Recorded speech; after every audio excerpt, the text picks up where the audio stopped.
जन्म दिने आमालाई पनि त्याग्न सक्दो रहेछ क्या बच्चाले, किनकि आमाको चर्तीकला राम्रो छैन भने क्या। हेर्नुहोस् त, बुवा निदाइरहेको थियो, त्यतिकैमा आमाको चर्तीकला बुवाले उठाएर देखायो होइन।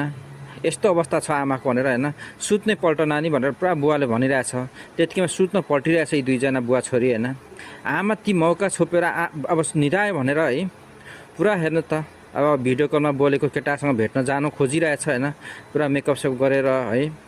यस्तो यस्तो भएपछि आफ्नै जन्म दिने छोरीले पनि आमाले त्याग्न सक्दो रहेछ है। यो अवस्था भएपछि नै आमाको चर्तीकलाहरू, आमाको हरकतहरू यस्तो खालको भएपछि आफ्नै जन्म दिएको मुटुले नै त्याग्न सक्छ है।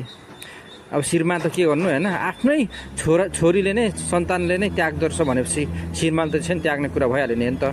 अन्तिममा अब ती दुईजना अब आमा गएको देखेपछि होइन, अब उठ भनेर पुरा उनीहरू दुईजना पनि उठे होइन। यस्तोसम्म अब दुईजना उठेर है बाउ छोरी सायद अब उहाँ दुईजनाले पनि, किन सबै आमाको चर्तीकला देखेपछि होइन एकदम निराश भयो, एकदमै मन टुटेपछि होइन। अरू फुटे भने जोडिन्छ भन्छन्, तर मन टुट्यो भने जोडिँदैन भन्छन् नि, त्यस्तै भयो अब यी बाबु छोरीको होइन। अब यी दुईजनाले घर छोड्ने निर्णय गरेका, किनकि अब आमाको हरकत त्यस्तो छ होइन। झाँसकै अब सुताउँदै जाने खालको रहेछ, बुवा छोरीले सुताउँदै झाँसकै हिँड्दो रहेछ। यस्तो खालको लागि चाहिँ यी दुईजना बाउ छोरीले ठिक गऱ्यो कि बेठी गरेर भन्नुहोस् त साथी हो।